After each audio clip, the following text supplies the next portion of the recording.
Hello guys, welcome back to my channel. तो कैसे हैं आप लोग? आई होप आप सब बढ़िया होंगे। तो गाइस आज मैं रिव्यू कर रहा हूँ the all new hero XPulse pro model का। ये एक्सपल्स दो वेरिएंट में आती है, एक बेस मॉडल और एक प्रो मॉडल। तो बेस वाले की वीडियो मैंने पहले डाल दी है, ये प्रो मॉडल है। और प्रो इसका नाम जो रखा गया है वो सही रखा गया है, क्योंकि बेस वेरिएंट से बहुत सारी चीज़ें अपग्रेड करी गई है। जैसे आईफोन में प्रो मॉडल आता है उसमें सब कुछ फ्लैगशिप मिलता है, वैसे ही सेम इसमें सब कुछ आपको फ्लैगशिप लेवल का मिलेगा ऑफ रोडिंग के लिए और टूरिंग के लिए। तो डिटेल में जानेंगे हमें इसमें क्या कुछ देखने को मिलता है। तो चलिए वीडियो को शुरू करते हैं। गाइस सबसे पहले डिज़ाइन की बात करते हैं और शुरू करते हैं फ्रंट से। तो यहाँ पे आपको फ्रंट में न्यू एलईडी हेडलैम्प देखने को मिलेगा, न्यू डीआरएल से, और जो ये पूरा सेटअप है आपको लाइट का पूरा ही नया देखने को मिलेगा और बहुत ही ज़्यादा ब्राइट है और नाइट में बहुत ही बढ़िया वर्क करता है। यहाँ पे आपको मड गार्ड काफ़ी ऊपर मिल जाता है। यहाँ पे आपको सस्पेंशन जो है एडजस्टेबल देखने को मिलते हैं, यहाँ से आप इसे एडजस्ट कर सकते हैं। वहाँ यहाँ पे आपको ऑफ रोडिंग वाले टायर्स मिलते हैं। टायर साइज़ है 90x90 और जो स्पोक व्हील का जो साइज़ है वो आपको 21 इंचज़ का मिलता है। यहाँ पे आपको स्पोक व्हील्स मिलते हैं, तो ट्यूबलेस टायर ये थोड़ा मिस करता है, बट इसकी रिजिडिटी काफ़ी ज़्यादा बढ़ जाती है और ज़्यादा स्ट्रॉन्ग बन जाता है ये। डिस्क ब्रेक आपको यहाँ पे 276 mm के मिलते हैं।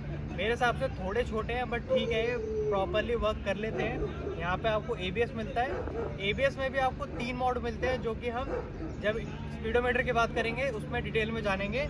यहाँ पे आपको जो ब्रेक कैलिपर है वो निसन के मिलते हैं, तो ओवरऑल अच्छा खासा वर्क करते हैं। गाइस बात कर लेते हैं इसके साइड व्यू की। अगर साइड व्यू देखें तो आपको न्यू ग्राफिक्स देखने को मिलेंगे और ये रेड ब्लैक और वाइट का कॉम्बिनेशन बहुत ही बढ़िया लग रहा है। वहीं पे इसकी अगर लेंथ की बात करें तो ये बेस मॉडल से 33 mm लेंथ में ज़्यादा है और इसकी लेंथ है 2255।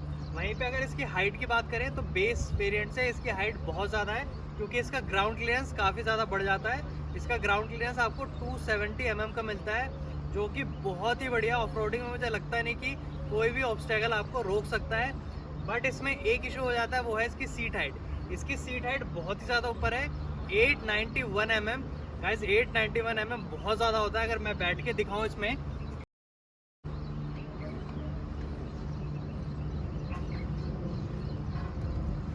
तो गाइस देख सकते हो मेरी हाइट है 5'8" और मेरे पैर टच होने में भी बहुत दिक्कत हो रही है। तो शॉर्ट राइडर तो भूल जाओ, बेस वेरिएंट ही लो, इस वाले मॉडल पे जाने की सोचना भी मत। गाइस अगर कुछ और चेंजेस की बात करें बेस के कंपैरिजन में, तो यहाँ पे जो इंजन वाला एरिया पूरा ब्लैक आउट कर दिया है। इसमें ये वाला एरिया भी आपको थोड़ा सा डार्क मिलेगा अगर आप बेस वाले वेरिएंट को देखते हैं। यहाँ पे इंजन आपको बेस और प्रो में दोनों ही सेम मिलता है।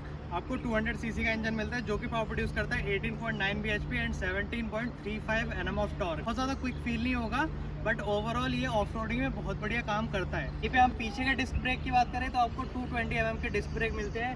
मैंने बताया निसन के आपको कैलिपर्स देखने को मिलते हैं। यहाँ पे आपको बॉक्स टाइप का स्विंग आर्म देखने को मिलता है। यहाँ पे जो आपको स्पोक व्हील मिलता है पीछे का, आगे से छोटा है, जो कि है 18 इंच का। तो 21 और 18 का आपको अच्छा खासा ऑफ रोडिंग के लिए बेस्ट कॉम्बिनेशन यहाँ पे देखने को मिलेगा। यहाँ पे आपको ग्रैब हैंडल मिल जाता है और यहाँ पे आप अपना वो भी लगा सकते हैं जो पीछे कैरियर लगता है। और अगर आपको टूरिंग वगैरह जानी है तो उसमें भी आपको काफ़ी ज़्यादा हेल्प होगी। अभी एक दिक्कत इसमें मुझे ये लगी, आपको पीछे और आगे LED हेडलैम्प देखने को मिलता है, टेल लाइट मिलती है, बट इसमें इंडिकेटर आपको हैलोजन ही मिलते हैं, जो कि थोड़ा सा आउटडेटेड लगता है। अगर ये भी LED होता तो बहुत ही सही रहता। गाइस अभी सीट की बात करते हैं। जैसे मैंने सीट हाइट बताया काफ़ी ऊंची है, और अगर सीट की विड्थ देखें तो ये बहुत ज़्यादा पतली भी है, बट मेरे हिसाब से इतनी ज़्यादा अनकंफर्टेबल नहीं होगी। ठीक ठाक आपको यहाँ पे सपोर्ट मिल जाएगा। वहीं पे बात करें इसके टैंक की, तो आपको इसमें 13 लीटर का टैंक मिलता है। अब आ जाते हैं थोड़ा पास आ जाइए गाइस। और यहाँ पे हम बात करते हैं इसके स्पीडोमीटर की। तो स्पीडोमीटर इसका जो है, यहाँ पे आपको LCD डिस्प्ले मिलता है, जिसमें आपको बहुत सारी इन्फॉर्मेशन मिल जाती है। सारी वार्निंग लाइट आपके ऊपर आ जाती है। यहाँ पे RPM आ जाता है, स्पीड आ जाती है, गियर आ जाता है, टाइम, ओडोमीटर, सिर्फ 2 किलोमीटर चली है ये। यहाँ पे एवरेज टाइम वगैरह सब कुछ आ गया। और यहाँ पे आप क्लिक करेंगे तो ये ट्रिप्स हटेंगे और यहाँ पे आप अपने फ़ोन से भी कनेक्ट कर सकते हैं। और यहाँ पे नेविगेशन भी आती है। और क्लिक करेंगे तो इको मोड आ गया और यहाँ पे एवरेज आ गई। यहाँ पे क्लिक करेंगे तो आपके ABS मोड आ गया। अगर आप इसे होल्ड करेंगे M को, तो ये ABS मोड स्विच करेगा ऑफ रोड पे, रैली पे। पीछे का ABS ऑफ हो जाता है ताकि आप ऑफ रोडिंग में काफ़ी अच्छा कंट्रोल कर सकें।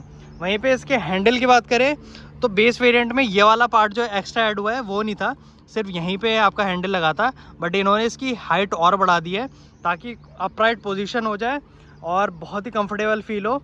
और इसका कंट्रोल भी काफ़ी अच्छा बन जाता है। यहाँ पे क्वालिटी की बात करें तो डिसेंट क्वालिटी आपको देखने को मिल जाती है, प्राइस के हिसाब से सही क्वालिटी है। इग्निशन बटन और किल स्विच साथ में ही मिल जाता है। तो ओवरऑल कुछ ऐसा है, बट की से मुझे थोड़ी दिक्कत है। जो पैशन में की आती है वो भी इसमें सेम मिल रही है, अगर की थोड़ी सी अपग्रेड कर देते थे तो सही रहता। यहाँ पे USB पोर्ट मिल जाता है आपको, और जैसे मैंने बताया था एडजस्टेबल सस्पेंशन है, वो आप यहाँ से एडजस्ट कर सकते हैं।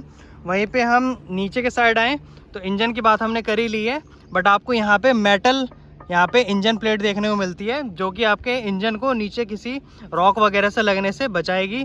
यहाँ पे आपको रेडिएटर मिल जाता है। तो ऐसी कुछ चीज़ें हैं।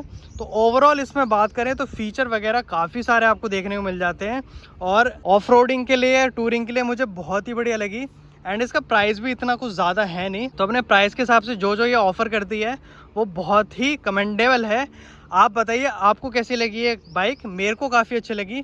और आपको अगर वीडियो अच्छी लगी हो तो वीडियो को लाइक कर देना, चैनल को सब्सक्राइब कर देना।